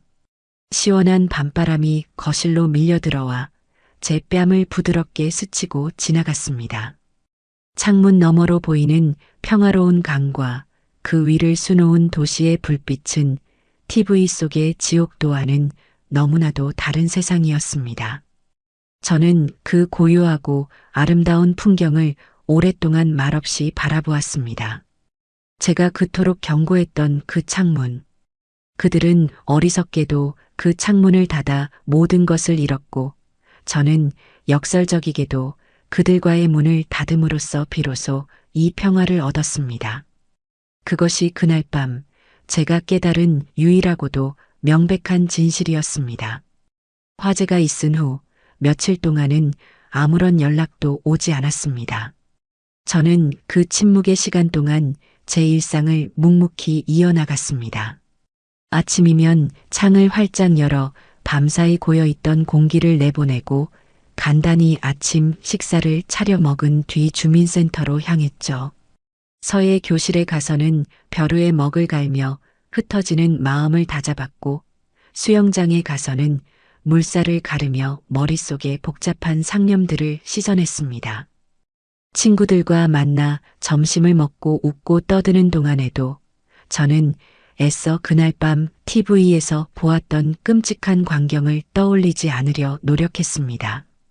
하지만 의식적으로 외면한다고 해서 그 일이 제 삶에서 사라지는 것은 아니었습니다. 인터넷 뉴스에는 연일 그 아파트 화재에 대한 후속 기사들이 올라왔습니다. 무리한 에어컨 가동이 부른 참사, 다친 실외기실 환기창, 예고된 인재 같은 자극적인 제목의 기사들이 쏟아졌죠. 심지어 한 기사에는 익명의 이웃 주민 인터뷰까지 실려 있었습니다. 그 집은 평소에도 환기창을 늘 닫아두고 에어컨을 켜는 것 같아 불안했다. 관리사무소에서 여러 번 공지를 했는데도 무시한 것 같다는 내용이었습니다. 객관적인 사실들이 제 주장의 정당성을 증명해주고 있었지만 제 마음은 조금도 편치 않았습니다. 그것은 통쾌함이 아니라 인간의 어리석음이 불러온 비극을 확인하는 씁쓸한 과정일 뿐이었으니까요. 저는 그들이 곧 저를 찾아오리라는 것을 알고 있었습니다. 그것은 만약의 문제가 아니라 언제의 문제였죠. 보험금을 수령하고 화재 현장을 수습하는 데에는 시간이 걸릴 터였습니다. 그동안 그들은 당장 머물 곳도 입을 옷도 변변치 않을 것이 분명했습니다. 친정이 있는 혜진이라도 그 으름과 화재의 흔적을 온몸에 두른 채 제 딸과 사위, 손주를 데리고 선뜻 들어가기는 쉽지 않았을 겁니다. 결국 그들이 기댈 곳, 마지막으로 손을 벌릴 곳은 저밖에 없다는 것을 저는 너무나도 잘 알고 있었습니다. 그래서 저는 기다렸습니다. 불안에 떨며 기다린 것이 아니라 마지막 전투를 앞둔 장수처럼 마음의 갑옷을 단단히 챙겨 입으며 기다렸습니다. 행여나 그들의 처참한 행색을 보고 마음이 약해질까봐 저는 매일 밤 그날의 기억을 복기했습니다. 멍청하다고 소리치던 며느리의 경멸 어린 눈빛, 저를 외면하던 아들의 비겁한 침묵, 쫓겨나던 제 등 뒤에 비수처럼 꽂히던 그들의 냉혹한 말들을 되새기고 또 되새겼습니다. 동정심 따위가 제 단단한 결심을 무너뜨리게 내버려 둘 수는 없었습니다. 예상은 빗나가지 않았습니다. 화재가 발생하고 나흘째 되던 날 오후 인터콤이 울렸습니다. 화면에는 며칠 사이에 10년은 더 늙어버린 듯한 태민이와 차마 얼굴을 제대로 알아볼 수 없을 정도로 망가진 혜진이의 모습이 비치고 있었습니다. 늘 꼿꼿하던 자세는 구부정하게 무너져 있었고 값비싼 옷 대신 구호 물품으로 보이는 낡은 운동복을 입고 있었죠. 화장기 하나 없는 얼굴은 잿빛으로 변해 있었고 한때 도끼로 가득 차 있던 눈은 초점을 잃은 채 텅 비어 있었습니다. 저는 잠시 화면을 응시하다 아주 천천히 그리고 조용히 문을 열어주었습니다. 그들은 약속이라도 한 듯 집 안으로 들어서자마자 제 앞에 무릎을 꿇었습니다. 쿵 하는 소리가 거실 바닥에 무겁게 울려 퍼졌습니다. 제가 애지중지 닦아놓은 강화마루 위에 그들의 절망이 먼지처럼 내려앉는 듯 했습니다. 엄마 저희가 다 잘못했어요. 정말 죽을 죄를 지었습니다. 태민이가 먼저 흐느끼며 말문을 열었습니다. 어깨는 축 처져 있었고 목소리는 힘없이 갈라져 나왔습니다.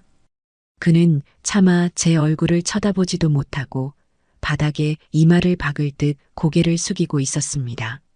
하지만 제 시선은 태민이가 아닌 그 옆에 무릎 꿇고 있는 혜진에게로 향했습니다. 혜진이는 아무 말 없이 눈물만 뚝뚝 흘리고 있었습니다. 그 모습은 분명 처절했지만 이상하게도 제 마음을 움직이지는 못했습니다. 잠시 후 그녀는 떨리는 목소리로 간신히 입을 열었습니다. 어머니, 제가 다 잘못했어요. 어머니 말씀이 전부 옳았어요. 제가 어리석고 오만하고 못돼서 어머니의 그 깊은 마음도 모르고. 혜진이는 말을 잇지 못하고 오열하기 시작했습니다. 어깨를 들썩이며 우는 모습은 제가 알던 그 꼿꼿하고 도도하던 며느리의 모습과는 완전히 다른 것이었습니다. 어머니, 제발 저희 좀 살려주세요. 저희 이제 정말 갈 곳이 없어요. 집도 살림도 다 타버리고 당장 길거리에 나앉게 생겼어요. 저희는 괜찮지만 선우는 어떡해요, 네. 선우를 봐서라도 제발 저희 좀 거두어 주세요, 어머니. 결국 손주의 이름이 나왔습니다. 그것이 그들이 내밀 수 있는 마지막 카드라는 것을 저는 알았죠. 혜진이는 제 바짓가랑이라도 붙잡을 듯 제 앞으로 기어오려 했습니다. 그 처절한 모습을 저는 소파에 앉아 무표정하게 내려다보았습니다. 제 머릿속은 놀라울 정도로 차분했습니다. 한때 제가 그토록 사랑했던 아들과 저를 그토록 증오했던 며느리가 제 발치에 엎드려 애원하는 이 비현실적인 풍경 속에서 저는 아주 천천히 입을 열었습니다. 보험금은 나올 테고 화재 이재민들을 위한 임시 거처도 마련될 것이다. 당분간은 혜진이 너희 친정에 가 있거라. 내 부모님이 설마 딸과 사위, 손주를 내치기야 하겠느냐. 제 목소리에는 어떠한 감정도 실려 있지 않았습니다. 그저 객관적인 사실을 전달할 뿐이었죠. 제 말에 혜진이는 더욱 서럽게 울며 고개를 저었습니다. 어머니, 그런 말씀 마세요. 저희가 어떻게 그런 면목으로 친정에 가요. 그리고 임시 거처라는 게 어디 사람이 살만한 곳이겠어요. 제발 어머니께서 저희를 용서하신다는 뜻으로 여기서 잠시만이라도 머물게 해주시면 안 될까요? 저희가 다 알아서 할게요. 죽은 듯이 지낼게요. 네. 저는 잠시 눈을 감았습니다. 그리고 과거의 한 장면을 떠올렸습니다. 후텁지근한 공기, 약하게 돌아가던 에어컨, 그리고 제게 쏟아지던 경멸의 말들. 다시 눈을 떴을 때 제 마음속에 남아있던 한 톨의 연민마저 완전히 사라져 있었습니다. 혜진아. 제가 이름을 부르자 혜진이는 울음을 그치고 고개를 들었습니다. 눈물과 콧물로 범벅이 된 얼굴이 가여워 보이기보다는 추해 보였습니다. 일단 일어나서 소파에 앉거라. 바닥은 차갑다. 제 말에 혜진이는 잠시 머뭇거리다 태민이의 부축을 받아 힘겹게 자리에서 일어났습니다. 그리고는 제 맞은편 소파 끝에 위태롭게 걸터 앉았죠. 저는 그들을 똑바로 쳐다보며 아주 느리고 또렷한 목소리로 말했습니다. 너희가 이렇게 내 앞에 무릎 꿇고 비는 모습을 보니 문득 그날이 생각나는구나. 제 말에 두 사람의 어깨가 움찔하는 것이 보였습니다. 그날 너는 나에게 말했지. 아주 차갑고도 매정한 목소리로. 아직도 그 목소리가 귓가에 선하구나. 저는 잠시 말을 멈추고 그들에게 그날의 기억을 떠올릴 시간을 주었습니다. 그리고는 그날 혜진이가 제게 했던 말을 토씨 하나 틀리지 않고 그대로 돌려주었습니다. 답답해서 정말 같이 못 있겠네요. 제발 좀 가세요. 제 입에서 나온 그 문장에 혜진이의 얼굴이 새하얗게 질리다 못해 투명해지는 것 같았습니다. 그녀의 눈동자가 공포에 질려 세차게 흔들렸습니다. 기억나니? 너가 나를, 네 시어미를, 네 아들의 할미를 내쫓으며 했던 말이다. 나는 아직도 그날의 모멸감을 잊을 수가 없구나. 어머니, 그건 제가 그때는 정말 제정신이 아니었어요. 잘못했어요, 어머니. 이제 와서 하는 사과는 필요 없다. 저는 혜진이의 말을 단호하게 잘랐습니다. 그리고는 몸을 일으켜 현관문으로 다가가 문을 활짝 열었습니다. 차가운 복도의 공기가 집 안으로 스며들어왔습니다. 이제 내가 너희에게 똑같은 말을 돌려주마. 저는 소파에 굳어있는 두 사람을 향해 말했습니다. 나도 지금 너희를 보니 참 답답하구나. 그러니 제발 좀 가주렴. 그것은 제 마지막 판결이었습니다. 태민이는 엄마하고 저를 불렀지만 그 목소리는 끝을 맺지 못했습니다.